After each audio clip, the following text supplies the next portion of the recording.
Mr. Hickey, on your testimony, and you came back to common sense. And I think you showed a lot of grace in response to Mr. Ross's testimony. My takeaway from the testimony was that despite the fact that we know the science has made it clear that PFAS can cause cancer and can lead to thyroid conditions and autoimmune disorders. Despite this fact, he appeared, and the EPA, at least at this point, seems unwilling to at least just go on the record and say, we will provide an MCL. Not what the MCL will be, but that despite we know what this toxin can do to people, people are losing their lives, we can't even go on record in common sense and use our judgment to say, hey, you know what? Yeah, we'll land at some point on an MCL. And that, to me, I find profoundly frustrating and a disservice to the public. I like, and I know you had to stop your testimony.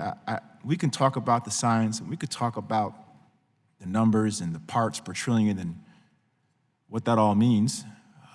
But I think there's nothing more powerful than hearing stories like yours and understanding the impact that it has on communities and what the community feels in terms of its connection to agencies like the EPA. And you spoke about the night and day reality that you have experienced.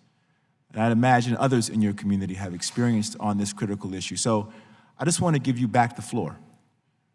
And if you'd like to speak a little bit to what it feels like, what it means for you and the community back in Hoosick Falls to have to engage at this juncture with all the mounting evidence and science, with an agency that seems uncommitted to its mission. Thank you.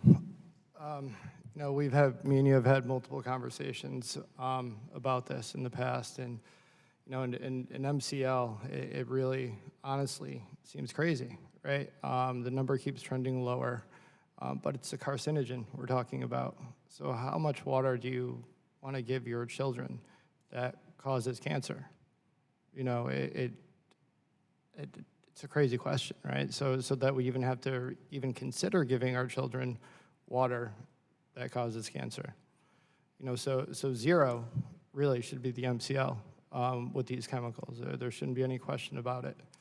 And I think right now the debate with PFAS, and you're comparing it much to the tobacco industry at this point. These chemicals versus tobacco, they're similar, right? Cancer, we know they're causing cancer, but the difference is tobacco is a consumer's choice.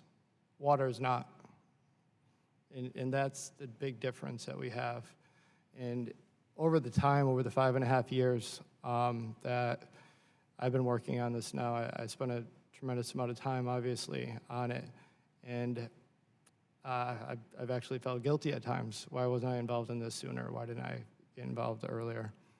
But all the science that keeps evolving, you're having more and more states that are getting involved, and there's more contaminations that are being found. And there's no science that's saying that this is good for us. None of it's evolving into saying that these chemicals are going to be positive in the future. There hasn't even been one, right? So, and the problem is that there's 5,000 of them. So there's always one on the back burner. And we're seeing the smaller chains get through the carbon filtration, and that's going to be a problem. So now it's me as an advocate, I'm questioning, did we do the right thing about PFOA? Should we have had them stop using it? Or should we continue to have them use that because we don't know what we're getting next? At least we have the science on what PFOA was. We don't know what's going to happen, like in the Gen X situation.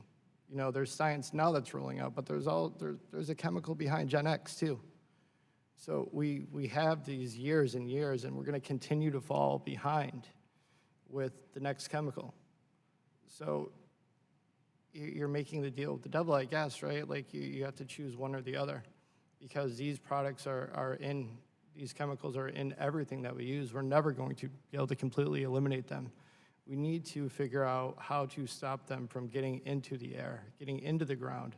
Why are we not talking about the sources that they're coming from? We're talking about pulling them out of the water after they get there. Why are we not concentrating more on how did they get there?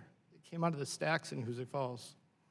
We should have stopped it from coming out of the stacks. You know, there's spray booths and painting, right, that you prevent the aerosol getting out into the air. Why are we not doing that with these chemicals? It's just common sense, I think. We're overcomplicating it, and we're causing more years and years of research that we don't need, that's already there. Right. So it's a frustrating process. Well, I appreciate you saying all of that, and I think it speaks to the fact that, more than anything, the lack of urgency, the lack of prioritization. People can't choose, as you so eloquently put it, to drink water. It is the lifeline. It is essential to our existence. There's no way around that fact.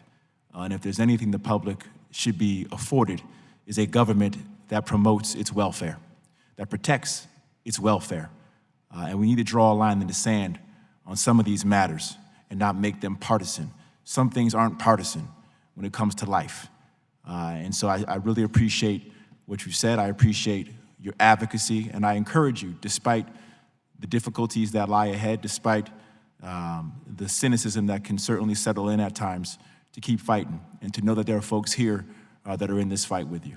Thank you.